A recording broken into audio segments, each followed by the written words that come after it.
They slapped me with a violation for hanging laundry in my own backyard. Not piles of junk, not broken furniture. Just a simple clothesline with freshly washed shirts, towels, and sheets fluttering in the breeze. It started one summer afternoon. I decided to put up a small clothesline. Nothing fancy, 2 posts, some rope, tucked neatly in my backyard. It wasn't visible from the street, it didn't bother anyone, and it saved me money on my electric bill. Plus, I liked the idea of drying clothes naturally in the sun. But less than a week later, a letter showed up in my mailbox.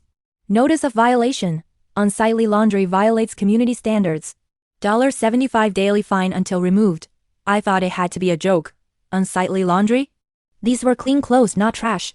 But the HOA was dead serious. I called the office and asked, why can't I dry clothes in my own yard? Their answer? Outdoor laundry is inconsistent with the community's aesthetic. Garages and dryers exist for a reason. So apparently sunlight was now a crime. At first, I considered just taking the line down. Was it worth hundreds of dollars in fines? But then I realized, if I let them win over something this small, what would be next? Bird feeders? Garden tools? So I started digging.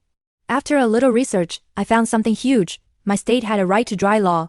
It specifically protected homeowners' rights to hang laundry outside, no matter what an HOA said. It was meant to encourage energy conservation and sustainable living. That meant the HOA wasn't just being petty, they were flat out breaking the law. I gathered my evidence. Photos of the clothesline, copies of the violation letters, and the state statute printed in bold. I also collected support from my neighbors. A few admitted they'd been fined for the same thing in the past but had been too intimidated to fight. Armed with facts, I attended the next HOA meeting. When it was my turn to speak, I held up the violation letter in one hand and the state law in the other. You don't get to overrule state law, I said. This clothesline is staying. The board tried to argue. One member said, it ruins the neighborhood's look. Another muttered about property values, but the room was on my side. Neighbors clapped. One even shouted, fresh laundry never lowered anyone's home price. Still the HOA refused to back down. So I took it further. I called a local reporter. Days later, the headline ran, the HOA fines resident for hanging laundry, despite right to dry law. The footage showed clean clothes drying on a sunny day, with the violation letter taped beside them. Public reaction was brutal. Social media comments exploded. This HOA is ridiculous. Punishing people for saving energy? They're against clean laundry now. Let people live. Within a week, the pressure became unbearable.